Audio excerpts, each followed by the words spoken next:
Welcome back. In this video, we're diving into a work with me session. I'm going to bring you into the board with me as I flush out the remainder of a business architecture knowledge base, and then we'll spearhead the production for the Strategy Nexus. We call it the Strategy Nexus because it contains three substacks of deliverables: the internal model, the external environment, and the state of validation and testing. It's a mashup of dozens of frameworks that we've assembled for the last 5 years. And I'll show you how quick and easy it is to do this on your own with ChatGPT. This is gonna be kind of like a live stream or longer form breakdown. Like if you were here with me working, this will be pretty Spartan. If you want me to do it for you, you're in luck. We're releasing a new feature set to members of the free community.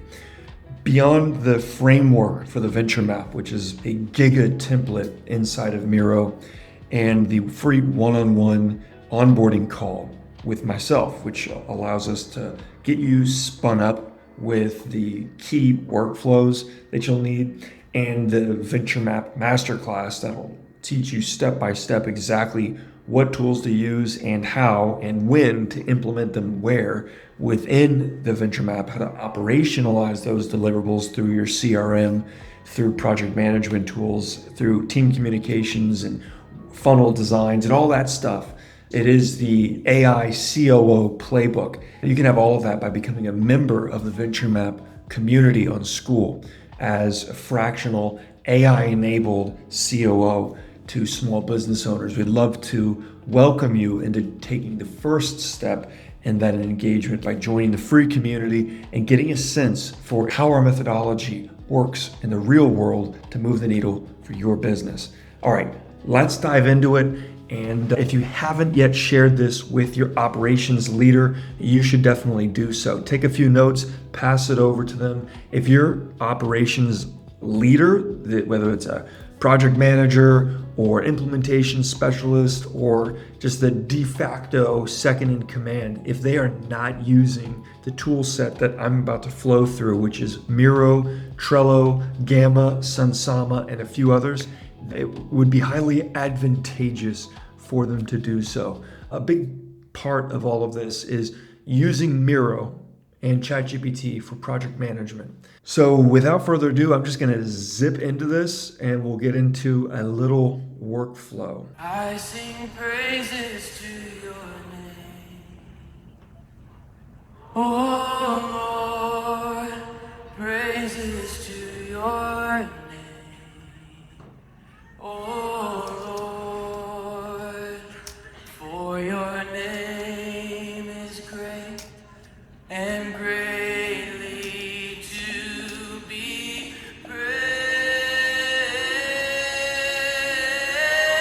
I sing praises to your name, oh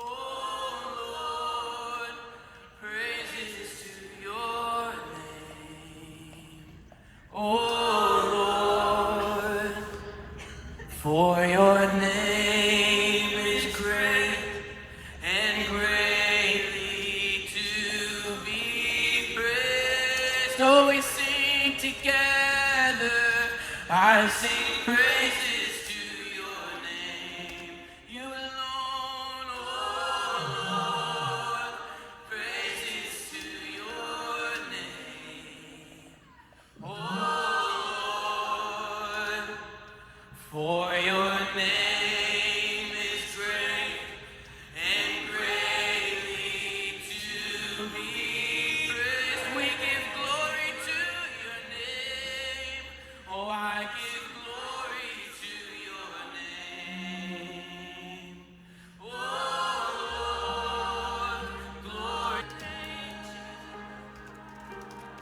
So what I'm working on here is actually appreciating what the data is suggesting. Getting a sense for what is a machine hallucination, what is actually a departure from the reality I'm seeing on the ground.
So I actually am not the biggest fan of how it's broken this down, but because I think it's actually a departure from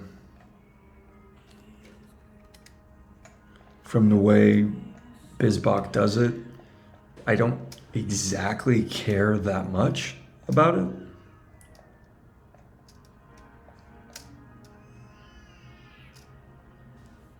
But it is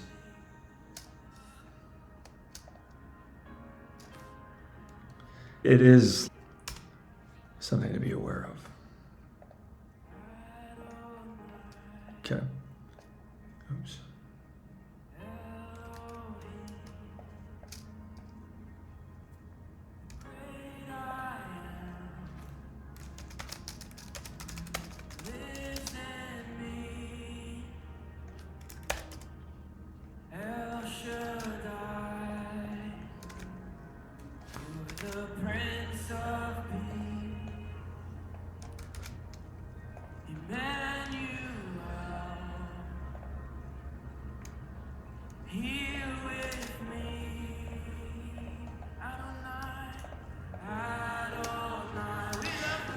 Right. This is the way that I've interpreted the training and the business architecture body of knowledge. This isn't exhaustive, but having strategic, operational, supporting capabilities, this seems to be the way forward. So I'm not exactly convinced that the way it's presented this is accurate. Right. On the value streams.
I think the most difficult thing with this type of workflow is that it's you have with getting the information off the screen and into your brain.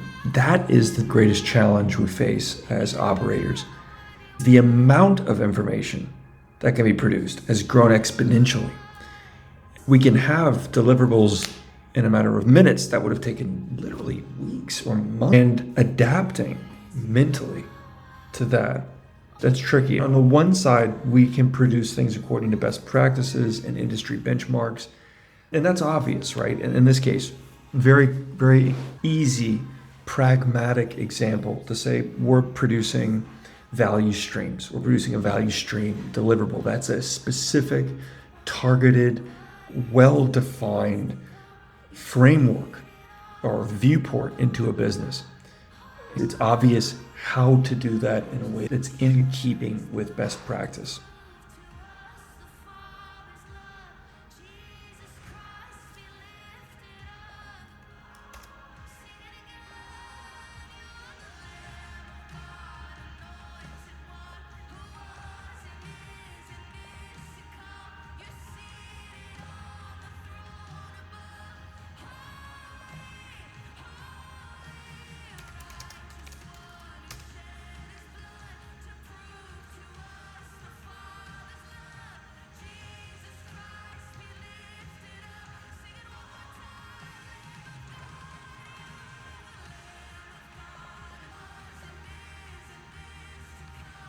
Right? It's pretty obvious to figure out how to produce these deliverables in a more of a classical sense. It's been defined. People have been doing this type of thing for generations. And, I used to feel if we personalize the design, if we make it look authentic, if I would make it look authentic to the way I wanted to see it, then we're in a pretty decent place. An obvious example, you look at this value streams deliverable here. Not many value stream deliverables look exactly like that, just because of the coloring and the placement and spacing and all that. But then having a presentation for it, you don't see a lot of that either, to be honest.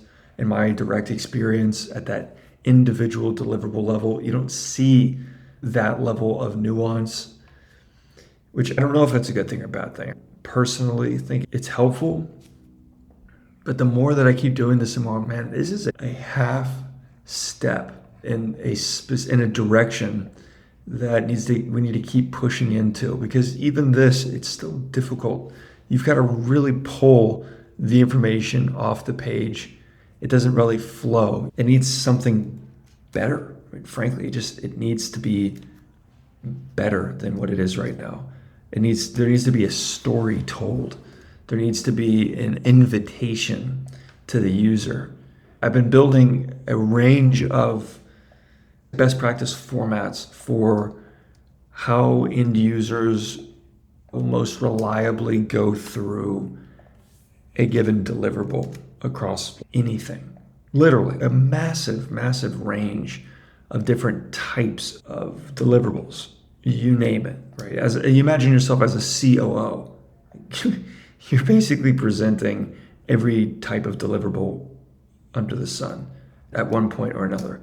And I use that term deliverable, and maybe that's not the most helpful term to use, but it's like collateral or artifact. At a certain point, it's just at a certain point, you're going to want like a better way to get the information off the page. And my assumption is that one way to do that is going to be some sort of programmatic AI video generation, like avatar video generation, something like that.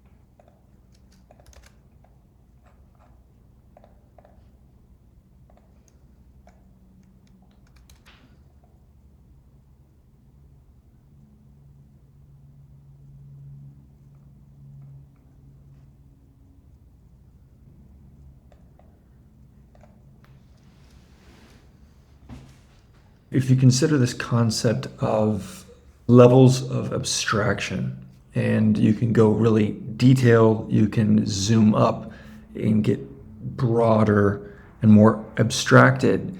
The viewports is a word that I love. I learned from business architecture. And I kind of think of going to the optometrist, to the eye doctor, and him putting a different lens on and everything's a little blurry. And putting another one on, it's really clear. It's not the best analogy, but it's close to the big idea, which is if you have to, as a business owner, as an operations leader, you have to process a lot of information.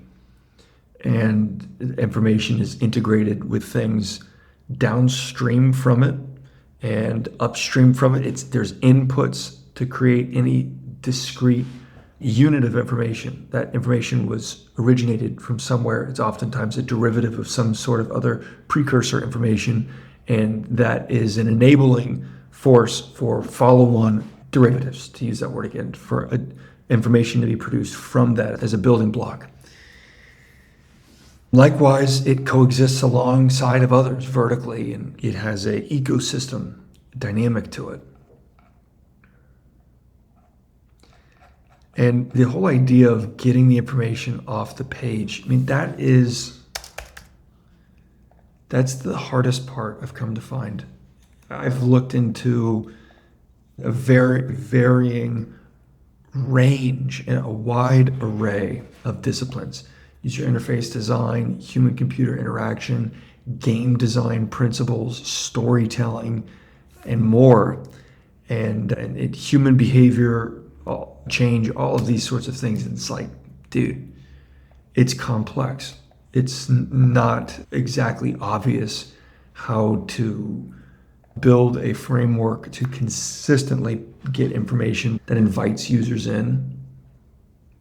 I mean, especially for the scope that we're looking at. As a COO, you have to be able to present to this a ton of information consistently and have that information be curated in some meaningful sense.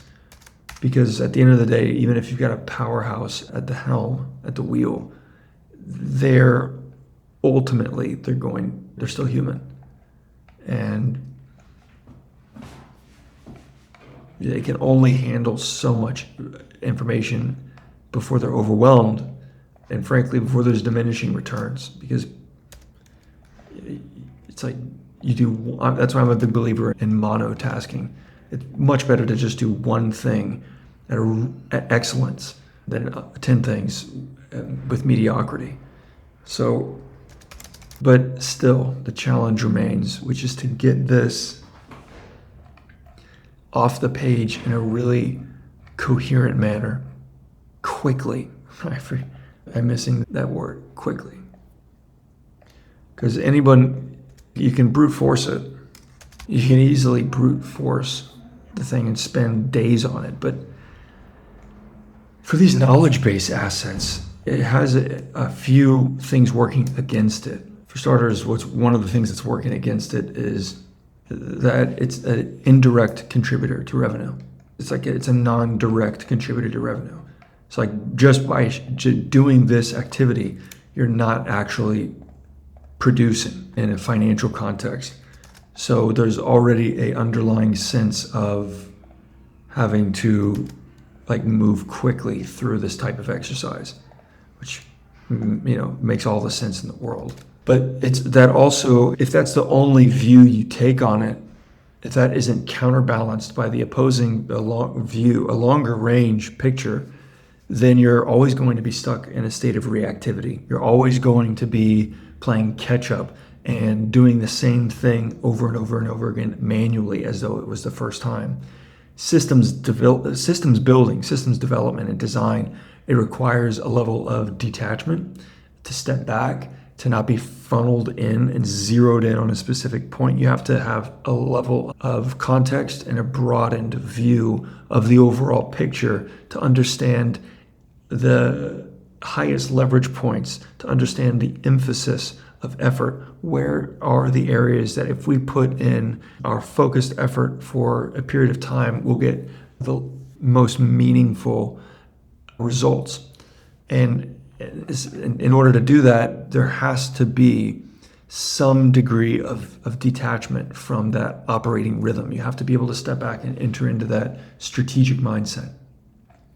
So admittedly, business architecture is tricky, and I have yet to meet like a normal person in the world who even is like heard of it, much less understands it, much less is a practitioner of it.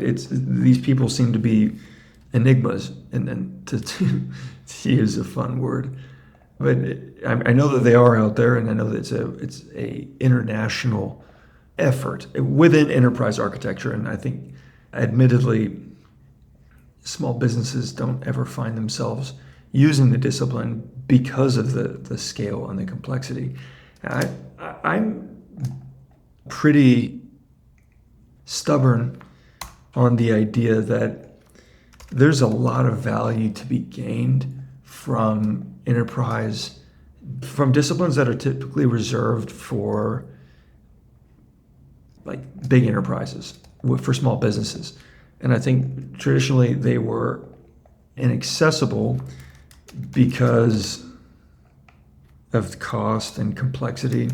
But now with AI, I think we're in this interim stage where it isn't necessarily inaccessible from a cost standpoint, just a complexity standpoint. And very quickly, we're going to find manners and effective and efficient means of which interpreting all of those methods and best practices in a way that's appropriate to the specific case of small businesses. For example, like the likelihood that all of business architecture is going to be relevant for small businesses is like very low. It's very, very low. However, the likelihood that some of it is really helpful. And honestly, I believe a big part of the value of doing this is the same thing of getting into the gym. It's like just doing the freaking work and dragging yourself through the process that you think, having yourself actually go through what you think will be meaningful for others. A big part of, I've thought this and I've said this for years, the venture map was built for me. It's something that I wish was created. I made it because it's something I wanted to help me understand what was going on in my own business. And over the years, what I've found is there's such a dizzying spectrum of ways, of aspects to a business. Just to get a clear, holistic overview is almost impossible. Like it's insane. It's almost impossible to see your entire business at once. To me, there's like a philosophical affliction with that. That's I think a big driver behind the obsession I felt over these years, which is like, how can there not be a single unifying view of a business? How can there not be a viewport, a template, like one terrain map, one terrain model to see everything? And the fact that doesn't exist,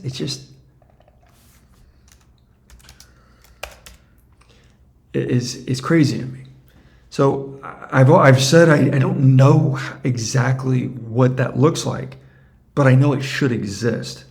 And we're just going to press forward incrementally, searching, finding, studying, analyzing, adapting, interpreting, executing, learning. We're going to go through this messy process, this gruesome, laborious effort, oftentimes gruesome, just months of difficult work, oftentimes without any clear, discernible signs of success to achieve a vision.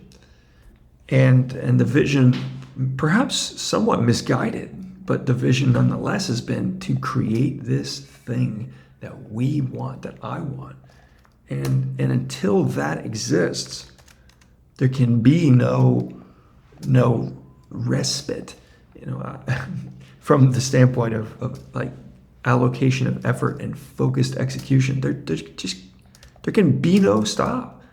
I've thought about going into a specific vertical, and man, it pains me to consider the realities of that. Like just niching down and doing one really, really specific aspect of what I know how to do. And I shudder the thought of that initiatives, because it is giving up on a vision. It's giving up on something that has brought so much purpose. And I have a level of confidence in this work that it really seems like we are skating to where the puck is going. So all of this to say, my view is that there is a level above this that is a bridge into the deeper materials. We've used the Gamma deck as a step into the Miro boards, but it oftentimes doesn't work with like a cold audience. The end user, these stakeholders, they're cold, and they're coming into this fresh.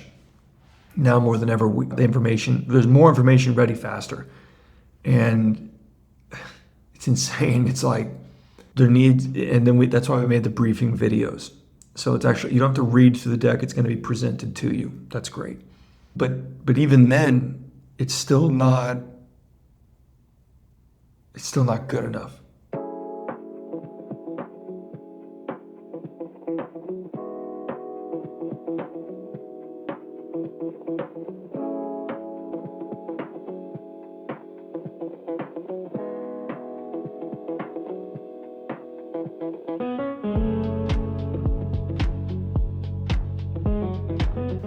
All right, that's an hour of workflow. We're probably just gonna break it off here, and I'll pick it up in the next one.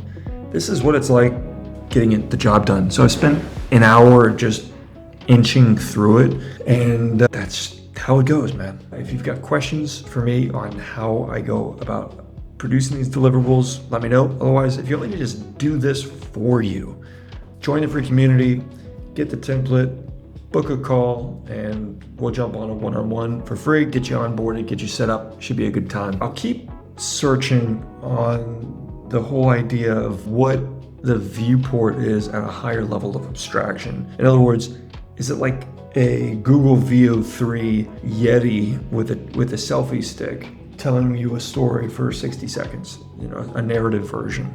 It's like, is it that?